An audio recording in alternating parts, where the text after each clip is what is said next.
Hey, Cub fans, welcome back to Cubs 24/7, where Randy talks Cubs. Thanks for joining us. We're going to get to know the Diamondbacks, our opponent for the first series of the week, today, tomorrow, and Wednesday. And we knew they were good. They had a playoff run last year. We're relatively familiar, but I wanted to get in a little deeper and see what we're really up against. And they're formidable. There's no question. It's going to be a really good test for Ben Brown tonight. It's going to be a test again for Kyle Hendricks and Jordan Wicks. They've all got their work cut out for them. This is a tough lineup. Let me give you some of the team numbers, and then we'll break down some of the individuals because they got some studs. They're hitting .261 as a team. That ranks 6th in the league. Their 17 home run total is 10th in the league. Their 107 strikeouts is ranked 30th, which means they don't strike out. They have the fewest strikeouts in the league, so they lead the league in the lowest number of strikeouts. Their OPS is 744. That ranks 8th. They've walked a total of 62 times. That ranks 6th. They've got 143 hits. That ranks them 8th. And they steal some bases. They got 11 stolen bases, and they rank 10th. So, guys, they're in the top 10 in several categories. But the thing that stands out to me is they don't strike out. They put the ball in play. Their on-base percentages is really good. So, they do score some runs. 5.56 runs per game, 4.25 runs allowed for a positive 21 run differential. They are 6-4 at home. They're riding a 2-game win streak coming into tonight. But they're in third place in their division, 8-8, 500 overall. Only 4-6 in their last 10. So I wanted to go back and see who they've played. So they've had 2 series with the Rockies already, and they went 5-2 total. They played the Yankees in a 3-game set, and they lost that one 1-2. The Braves swept them in a 3-game set, and then they just came off the Cardinal series where they took 2 out of 3 from the Cardinals. So swept by the Braves. Yankees got them twice, the 2 series they've lost. Otherwise, Rockies twice and Cardinals once. So that's the lineup. So the Yankees and the Braves have the 5 losses that the D-backs are carrying now. So let's go ahead and talk about their players. I'm going to start with the 2 guys that are almost like clearly their best hitters. I'm going to start with Christian Walker, first baseman, right-handed hitter. He leads them in total slash. He's slashing 300 with a 417, a 467 slug, and an 884 OPS. That leads them. In 60 at-bats, he has 18 hits. He's got 3 home runs and 11 RBI. He also leads them in both walks and strikeouts. He struck out 20 times and walked 10. So Christian Walker, and it looks like he's their cleanup guy. Their next most productive player is Lourdes Gurriel Jr., right-handed hitter. He leads them in at-bats, in hits with 19, home runs with 4, RBIs with 18, and he slugs at .531 to lead the team.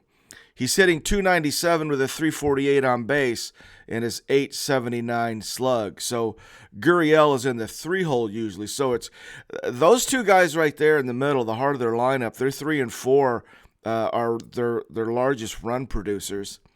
Ketel Marte, second baseman, switch hitter, has 63 at-bats, 18 hits. He's hit 3 home runs. He's got a little bit of pop, 8 RBIs. He's slashing .286 with a .347 on base, .508 slug, .855 OPS, and he leads the team in runs scored. So Ketel Marte, formidable leadoff man. Corbin Carroll, last year's Rookie of the Year, left-handed hitting center fielder. He leads them in stolen bases with 5.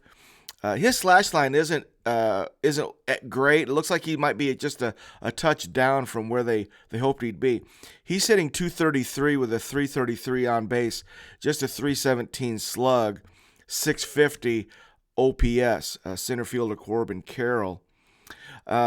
Eugenio Suarez, former Red, we're familiar with him, third base, right-handed hitter.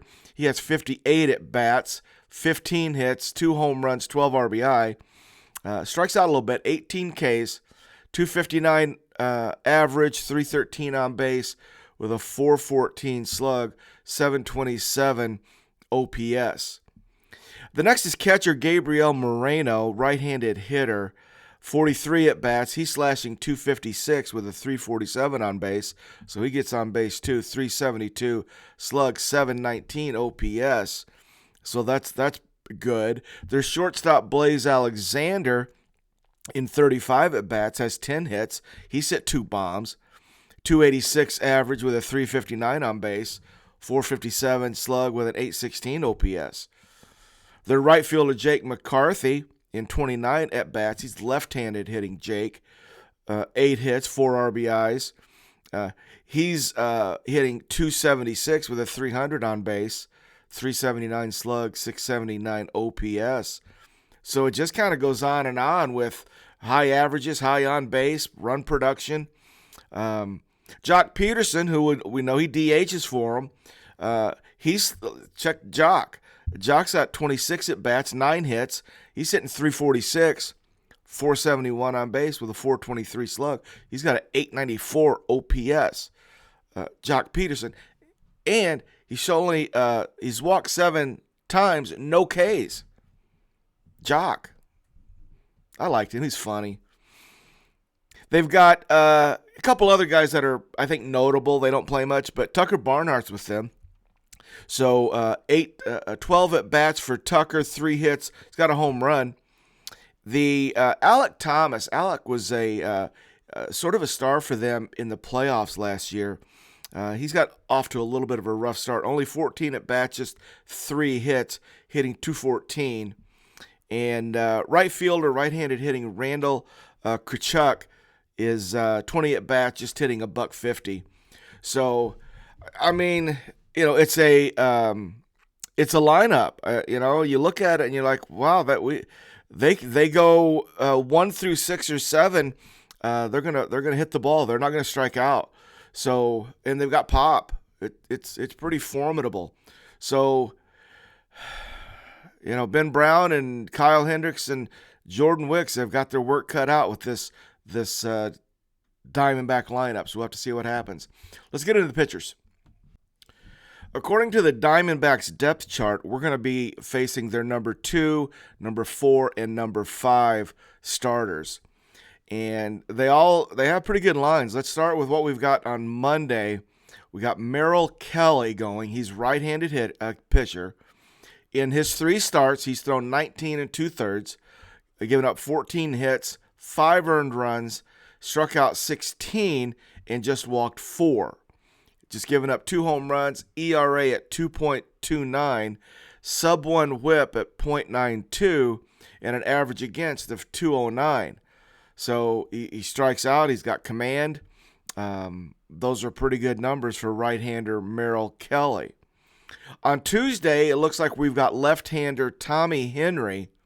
In his 3 starts, 14 innings, giving up 16 hits, 9 earned runs, struck out 15, walked 7, giving up 3 home runs. His ERA is a 5.79, 1.64 whip, average against 267. So it looks like that could be an opportunity on Tuesday to get to Tommy Henry. On Wednesday, even though it's not posted, just doing the math, and it looks like Brandon Pfaadt is his turn is up. So he's had 3 starts as well, 16 2/3 innings, giving up 20 hits, 17 Ks, 3 walks, 3 home runs, ERA of 6.48, 1.38 whip, and a 294 average against. So, it kind of lines up with their rankings. Merrill is number 2, and 4 and 5 is Brandon and Tommy. So looks like we have some opportunity in the Tuesday-Wednesday game. That makes tonight's game really important. Well, let's try to figure out a way to put the bat on the ball against Merrill Kelly and hopefully Ben Brown is on, and he can hold that Diamondback lineup down. So it'd be really good to steal this one tonight. It looks like their closer is Kevin Ginkel. He has 3 saves, 1 blown save, 7 and a third innings, 2 earned runs, 1 home run, 9 Ks, 2 walks, ERA 2.45. He's a right-hander. 2 other pitchers have had save opportunities, and they don't have saves. Luis Frias, right-hander, 1 save opportunity. He's pitched 6 in a third innings, given up 9 hits, 5.68 ERA, 1.89 WHIP. And Scott McGough has a save opportunity. He's pitched 6.2 innings, given up 8 hits, has 6 earned runs tacked on to him, 5 Ks, 8.10 ERA. So, some of the other guys there, the Ryan Thompson has a sub-1 WHIP, right-hander coming out of the pen. He's thrown 6.2 innings, so he's .9 WHIP with a 1.35 ERA in 6.2 innings. So probably see him set up late innings. And right-hander Bryce Jarvis, he's thrown 9 2/3 innings so far, 3.72 ERA, 1.14 WHIP, 4 Ks, no walks. So we'll probably see those guys. And then their lefty that we need to pay attention to, Joe Mantiply. He's got a 1.36 WHIP in 7 1/3 innings. So, just looking at it, I'm a little more nervous about their lineup. But I just worry about them being able to score runs compared to kind of how we've been scuffling a little bit here of late. I just think we're going to have to score runs against them. And I think the good news is when we look at their staff, I think we have opportunity. So I think that's the key. We're going to have to score runs against this group because we're probably going to give up some runs. I don't know that we're going to be able to hold that lineup down with the pitchers we're throwing at them. I just wouldn't go into the series expecting that we're going to hold them to 2 runs a game. They're probably going to score. So, God, it's so important that Bellinger gets going. We can't survive Bellinger going 12-0 on this series. We just can't. We need Happ to start hitting a couple home runs. We need Morel to get hot again. We need our 1 through 6 guys to do it, and then hopefully Nico starts to get hot too. So it's time. This series, it's time for everybody who's scuffling to turn it around. We're going to need them. If we don't, we could get swept. So it's very important. So we'll see what happens. Guys, 3 games with Arizona. Let's get ready. Gear up. Go Cubs go.